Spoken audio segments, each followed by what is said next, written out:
Ladies and gentlemen, welcome aboard. I'm TCaptainX. Today we're going to talk about the long range meta in Warzone Season 5, aka what are the best guns to use as a long range primary. And honestly, trying to make this video was difficult because the long range meta is very wide open. There's a lot of really good options. So I've narrowed it down for you, and I'm going to try to explain to you guys in a very easy to understand method of what's best, where their strengths and weaknesses are. So what I did was I made this big Excel sheet. It's all fancy and color coded. It took a lot of time to put together, but I do quick major shout out to TrueGameData.com because all of my stats and info I did get from there, along with a lot of the attachments and what I recommend. A lot of that info did come from TGG's MetaGen Finder, so big shout out to TGG. So let me first explain the chart and how it works briefly. So we've got the guns here on the left. We've got different categories here and they're ranked. So 10 out of 10 being the great best in that category, whereas lower numbers that are red or orange are bad in that category. So we've got close range, mid range, and long range TTK broken up into different ranges, obviously, as you can see here. We've got recoil control, so 10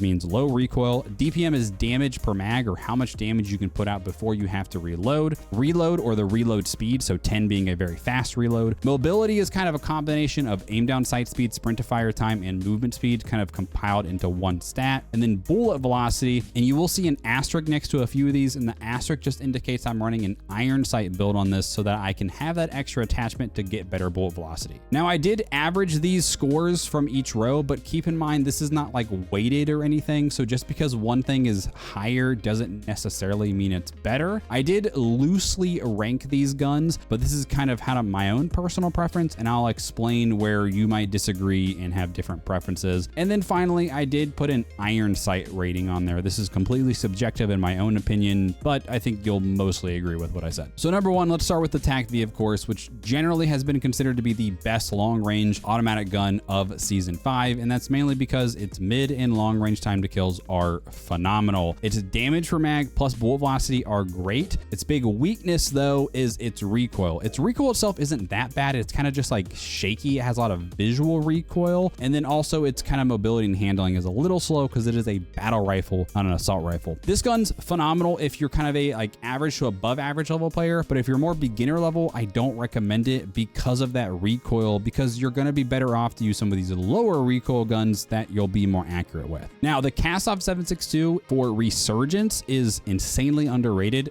Very similar TTKs, not as good at long range compared to the TAC-V, but better at close range also, but it handles a lot faster. Crazy fast reload speed, good mobility. Its recoil is about the same, maybe just a touch worse though. So again, another gun I only recommend if you're kind of like a higher level skilled player, but I love this thing on Vondel and Ashika. Now, if you are more of that beginner level player, you don't have great recoil control and accuracy, that's perfectly fine. These next few guns are going to be better fitted for you. Of those, I would say the Cast-Off 545 for Resurgence is probably the best option, and that's because its close range time to kill is very solid and very competitive. Mid and long range, it's just kind of meh, but it's got super low recoil, very good mobility, very good damage per mag, so it's a very easy to use gun overall. The ISO Hemlock is probably even less recoil, maybe just slightly, but the TTKs are not as good, especially not at close range. TAC-56 is definitely very underrated. Time to kills are kind of meh. It's pretty good mid-range, but what I do love about the TAC-56 is all the other stats are great, and it has very good iron sight, so you can run a iron sight build and have insanely fast bullet velocity, and this thing's hit scan. You don't have to lead your shots at all, so I really do like the TAC-56 also. Now, for solos, STB-556 might be the best gun on here. Very good mid-range TTKs, perfect for Resurgence, but its damage per mag, it only has a 42 round mag, which is really small, but it handles insanely fast. It's the best handling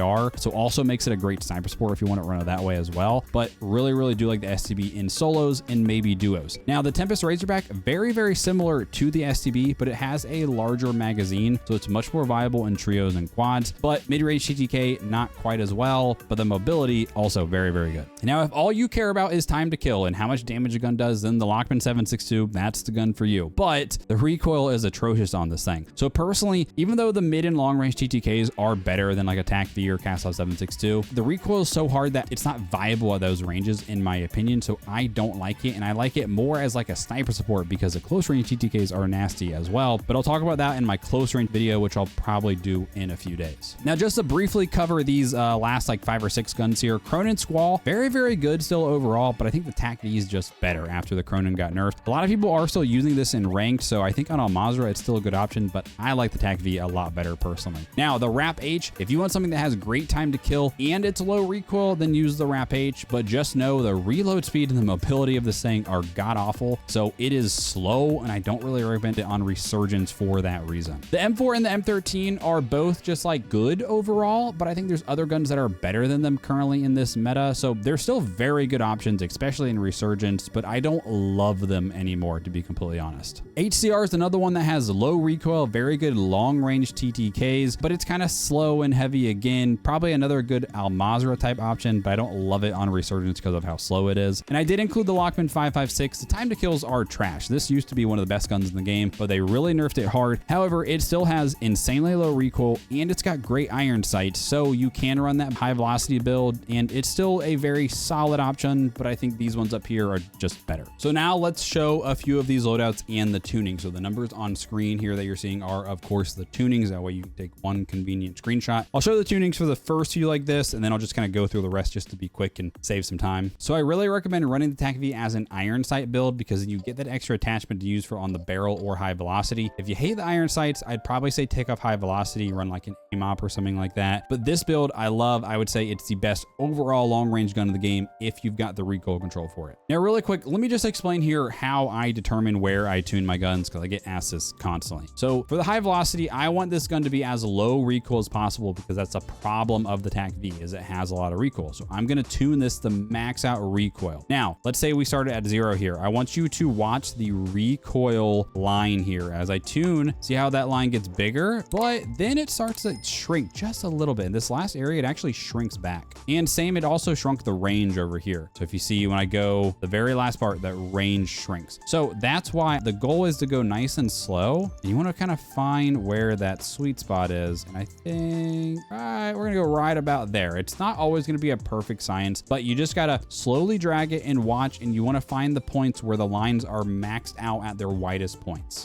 Just landed like right next to you, Cap. Down one. Down 2 or 3. Now this is the Cast-Off 7.62 let out. This is the one that I said super underrated on Resurgence. I love this thing. If you like the TAC V, definitely give this one a try. I know you're probably like, TCap, why is there no underbarrel? Why is there no F-TAC Ripper 56? And I promise you, I like this build so much better with high velocity because without it, the bolt velocity sucks. But we tune the ammo towards recoil, and this helps a lot, just like we did with that TAC V. So you've got the Cast 10 barrel helps with that range and recoil. The Tie LR8 maximizes horizontal recoil. I really like to use the horizontal controlling one because it really smooths it out and all you gotta do is pull straight down. And then if you are gonna play solos, take off the 40 round mag and run an F-TAC Ripper 56 instead there, and this thing's phenomenal in solos and a lot easier to control also. Now, as we get into the low recoil section here, the Cast-Off 545 is what I'd argue is the best to use on Resurgence maps at least. So again, Komodo heavy, maximize that horizontal recoil. Now you're probably like, why is there no barrel here, TCap? I found this build on True Game Data's MetaGen Finder, and I was skeptical at first too, but I love this thing because it handles way faster, much faster ADS movement speed without the barrel. And then we get to add high velocity instead of the barrel, and I just love the way this thing feels. Now, quick side note, I usually run 3 different optics, and it just kind of depends on how I feel. The AIM-OP, the Cronin Mini Dot, and then the SZ Recharge. They're all 1x optics. It doesn't matter which you use. It's all preference, but I like to stick to the 1x and not those higher zoom optics because there's more visual recoil. Right across. Down 1. Down 2. Down 3. And I go down. Now, the ISO Hemlock is another great option for a low recoil gun. Kind of just comes down to personal preference. This is the ultra low recoil build with the Komodo heavy muzzle. But if you want a little bit more range and bolt velocity, then run like an Echoless or a Harbinger instead. But I love this build, especially on Resurgence. Field T50 barrel, damage range, recoil control, bolt velocity, F-TAC Ripper for recoil control. 45 round mag is as big as we get. And then of course the AIM-OP. What the heck? Now for the rest of these, I'm just going to quickly show the tuning. That way, if you need it, you can pause and get what you need. This is a TAC 56. I love this as an iron sight build. The barrel is going to give us that range and recoil. I like to go echoless here, but you could definitely switch this out for like a Komodo heavy for a super low recoil build if you want. F-Tac Ripper, of course, for that recoil stabilization. High velocity makes this thing pretty much hit scan, and then that 60 round mag is great in trios and quads.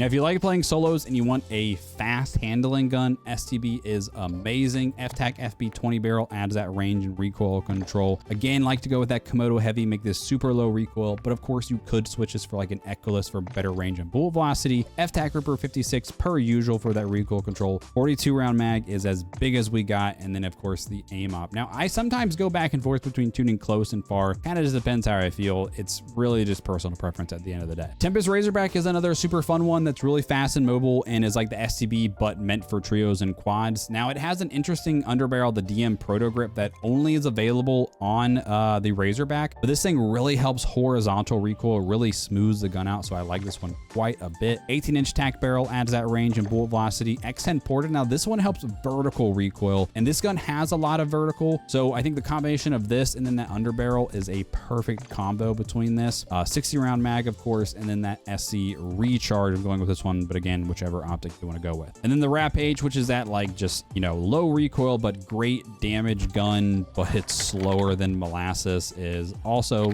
a lot of fun to use. It's slow. But maybe if you're that player that you don't like to rush into fights a bunch and you just like to chill and kind of be the support player, great option for you. Now this is the Lockman 762, which is that insanely high damage but very hard to use gun, so I'm not a huge fan of this, at least not for long range here. The barrel is going to help try to minimize some of that recoil. Tempest GH50, this is another vertical one because it just has so much that I feel like you need to use the vertical on this one. F-Tac Ripper 56, of course, we definitely need that. 50 round drum, you can go 30 here if you wanted to handle a lot better though, and then I'm just going Chromium Mini blue dot here. Now, if you wanted some of the builds on the guns that I did cover but didn't show there, I will leave links in the video description for my recommended builds. I also have older videos on pretty much all of those on my channel, and they are all pretty much up to date and whatnot. But that's what I got for you guys. I hope this video helped. Like I said, the close range meta video will be coming in the next few days, so stay tuned for that. Subscribe if you're new here. Thanks for watching, guys. We'll see you in the next one.